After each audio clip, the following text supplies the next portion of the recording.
Bonjour, mon nom est Elisabeth Parent. Je me trouve actuellement à la salle Albert Rousseau pour faire une entrevue avec l'humoriste Patrick Groulx dans le cadre de son spectacle Job humoriste.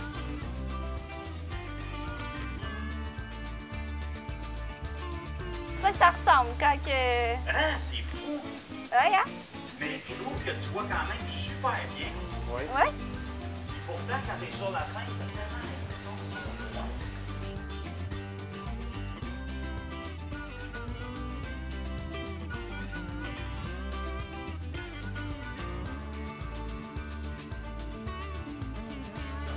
On va en revenir. Ça enregistre? OK, je suis prêt. Tout est correct? Moi, ça enregistre? Ben,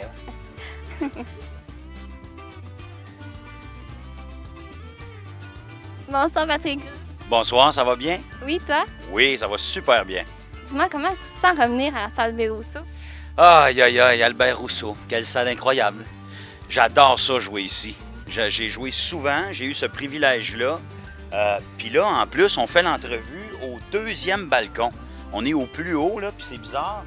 Je suis jamais venu ici, puis j'ai fait à peu près, je pense, 40 spectacles ici. C'est la première fois que je monte grâce à toi. Ça fait plaisir et c'est vraiment le fun de voir la scène vidéo, c'est impressionnant.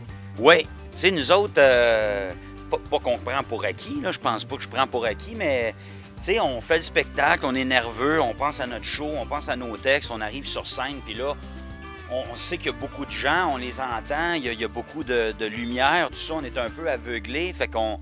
C'est bien bizarre, c'est bien le fun en même temps de voir ça d'une autre perspective, puis de m'imaginer que je suis comme loin, loin, loin en bas là sur scène d'habitude. C'est vraiment le fun. Ouais, c'est ça. Hey, Patrick, peux-tu faire un 2-1-2 ou on laisse faire ça? Ben, c'est toi, tu fais ça va-tu être avec son Pierre?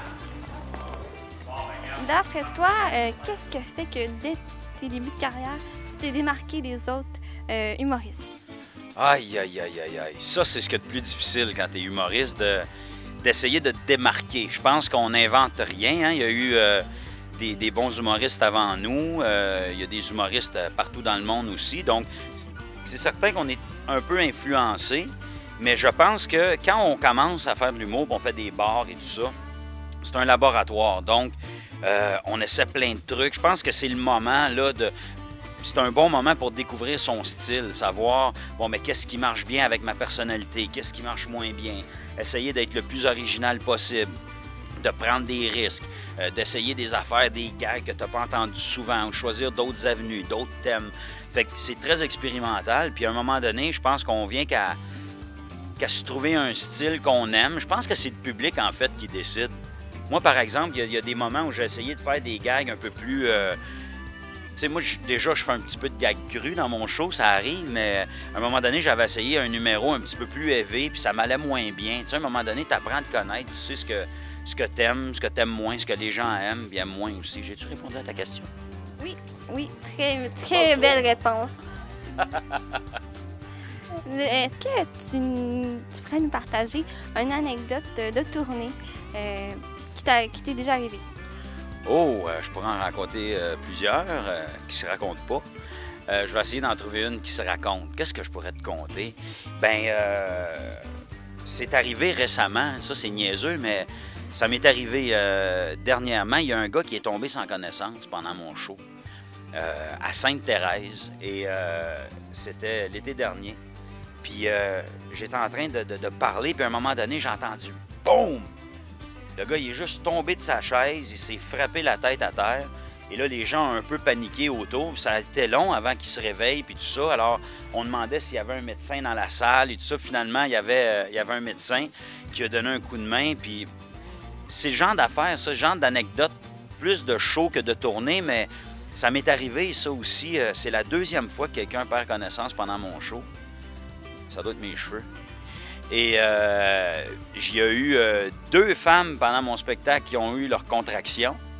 Donc, ils ont été obligés de partir du show, aller à l'hôpital accoucher. Et ça, c'est un peu plus malheureux, mais il y a un monsieur, il y a quelques années, à Saint-Jean-sur-Richelieu, qui a fait une crise cardiaque. Heureusement pour lui, il est en vie, puis il est revenu me voir des mois après. Il est venu voir mon show peut-être 6 mois après pour me dire qu'il était en forme, que ça allait bien et tout ça. Donc, on ne sait jamais ce qui peut se passer dans une salle. Hein? Donc, ça, c'est quelques anecdotes. Ouais. En fait, c'est tous des moments bizarroïdes qui sont arrivés, mais qui se sont bien terminés. Exactement. Il faut que ça se termine bien. Et je touche du bois. La fois, par exemple, que le monsieur avait fait sa crise cardiaque, j'étais vraiment nerveux. Puis là, je me sentais pas bien. Là. Je me disais, oh non, faut pas que... Tu veux pas avoir ça sur la conscience non plus. C'est pas un beau souvenir à avoir, quelqu'un qui meurt, qui décède pendant ton spectacle. Donc, tout est bien qui finit bien. Entre autres, avec ton autre spectacle, tu jouais de la musique à la fin de ton spectacle avec ton groupe Pat et les Bas Blancs. Comment ça a commencé ou juste Comment ça a commencé votre groupe? Bien, moi, je fais de la musique depuis longtemps. Ça a toujours été très, très, très important pour moi. J'ai choisi l'humour parce que c'est ce qui m'attirait le plus, c'est ce que j'aimais le plus. J'étais dans un groupe d'humour aussi à l'époque, donc c'est ça, j'ai commencé comme humoriste. Puis à un moment donné, cette passion-là, j'avais envie de l'amener plus loin, puis de commencer à écrire des tunes. Moi, j'écrivais déjà des tunes. J'ai commencé à écrire mes premières chansons. J'avais 14, 15, 16 ans. C'était un genre de journal intime pour moi, un échappatoire. J'écrivais toutes sortes d'affaires, puis je mettais de la musique là-dessus, puis j'ai toujours aimé ça. Puis à un moment donné, je me suis dit, bon, ben je vais l'essayer. J'avais envie, moi, en fait, l'idée initiale, c'était de faire un gros party après mon show d'humour. Donc, je faisais mon spectacle d'humour au complet. C'est ce que j'ai fait dans ma deuxième tournée. Je dis aux gens, si vous voulez rester, restez. Si vous voulez vous en aller, ben allez-vous-en. Mais moi, là, je poursuis la soirée. On prolonge la soirée, puis on fait un party. Et là, on restait 1h15, 1h30, des fois presque 2 heures de plus. Donc, c'était ça l'idée initiale. C'était vraiment de faire un party. Et après ça, on s'est dit, bon, ben tant qu'à y être, peut-être qu'on pourrait sortir un disque. Les gens pourraient apprendre les chansons, tout ça, s'ils viennent nous voir en show. Donc, ça a comme déboulé après. On a sorti un album, ça a super bien marché. On a sorti un deuxième. Après la tournée avec l'humour, puis tout ça, on a commencé à faire des spectacles, juste nous autres. Pat Grou et les Bas Blancs, dans des festivals, dans des salles, tout ça. Et on est encore ensemble. Ça marche encore. Cet été, on a fait des spectacles. Puis l'été prochain, d'ailleurs, on va faire une plus grosse tournée. Et le titre de votre groupe, Pat et les Bas Blancs, d'où c'est que ça a sorti? C'est une bonne question. Quand j'ai commencé à faire des tunes, je voulais pas que les gens pensent que parce que je faisais de la musique, là, tout à coup, je commençais à me prendre au sérieux. Je voulais pas qu'ils pensent que là, je devenais un poète et un auteur, puis que ça devenait lourd. Alors, je me suis dit, bon, ben pour que le message passe bien, pour que les gens sachent que je fais de la musique festive, hein, c'est du country folk rock, Pat Grou et les Bas Blancs, j'ai dit, il me semble que ça nous prend un nom de groupe drôle, le fun, où les gens vont savoir, vont dire, OK, tu sais, peut-être qu'il fait de la musique maintenant, puis même si j'ai des chansons plus sérieuses, ça reste le Patrick Grou qu'on connaît, puis donc c'est pour ça qu'on a choisi Pat Grou et les Bas Blancs. Je trouvais ça drôle. Je porte pas de Bas Blancs, d'ailleurs. Ah, c'est bien noir. Noir, c'est bien. Ah oui, c'est bon. Oui. Tu n'aurais pas aimé ça que je porte mes Bas Blancs, non? Non, pas ce soir. Des fois, j'ai des bas de nylon, mais ça, on en parle rarement en entrevue. D'accord. On a pu, entre autres, te voir comme animateur au Gros Luxe. C'est quoi le moment dans les émissions c'est quoi le moment que tu voudrais refaire si c'était à refaire? Aïe, aïe, aïe, aïe, aïe, aïe. J'ai tellement fait de niaiseries dans ce show-là. Là. Il y a un moment qui m'a marqué, que j'ai vraiment aimé. Ça a été une expérience de vie incroyable, mais je ne voudrais pas le refaire. Fait que ça ne répondrait pas à ta question. Mais c'est la marche Montréal-Québec. Ça a été une belle expérience, mais je ne ferai plus jamais ça de ma vie. Qu'est-ce que j'aurais envie de refaire? Je ne sais pas, il n'y a comme rien de précis vraiment. Je ferais peut-être un Dans les Bois 2. On avait fait un spécial Dans les Bois, puis ça avait été vraiment le fun parce que le Gros Luxe, on tournait tout à Montréal, puis tout ça, les sketchs, c'était très urbain, et de partir la gang dans le bois comme ça avec Raphaël, Tijan, ma soeur, toute l'équipe du Gros Luxe, puis de faire du camping, ça a été bien le fun, ça. Le spécial bois, ça a été un très, très beau moment, même que Louis-José était venu me rejoindre avec les Denis de Relais pour faire le vidéoclip Dans les Bois. Mike Ward aussi était là. On avait fait des sketchs ensemble. Ça avait été un beau trip, ça. Donc, probablement que je ferais ça encore. On a pu te voir aussi comme animateur à Job de bras. D'ailleurs, l'émission va continuer en janvier 2012. Quand tu as commencé l'émission, est-ce qu'il y a un job de bras, justement, que tu pensais que ça n'existait pas? Oh, wow! Bonne question, ça. C'est la première fois qu'on me pose cette question-là. Ouais, j'en ai découvert une coupe de jobs. Il y en a une dernièrement, en fait, que j'ai fait. C'était les grosses bouilloires. Les espèces de gros boilers, là, tu sais, là, pour chauffer des... On appelle ça des bouilloires, en fait. C'est pour chauffer des hôpitaux, des endroits comme ça. Donc, vraiment, c'est une grosse bouilloire et il y a un... voyons, je le cherche, un ventilateur qui fait chauffer tout ça. Tu peux faire chauffer de l'eau, tu peux faire de la vapeur avec ça. Ça, tu vois, je savais pas que ça existait. C'est le genre d'affaires que je pensais pas à ça. Job de bras, c'est comme ça. On découvre tellement de choses, tellement de métiers. C'est comme le métier de grutier. J'avais déjà vu ça, une grue, moi, à un moment donné, sur le bord de la route, mais je m'étais jamais posé la question. Comment ils font? C'est pareil comme si je pensais qu'elle avait poussé dans le champ, là, moi, la grue, tu sais. Il faut l'amener, la grue. Puis pour amener une grue, il faut pouvoir la monter. Ça prend d'autres grues.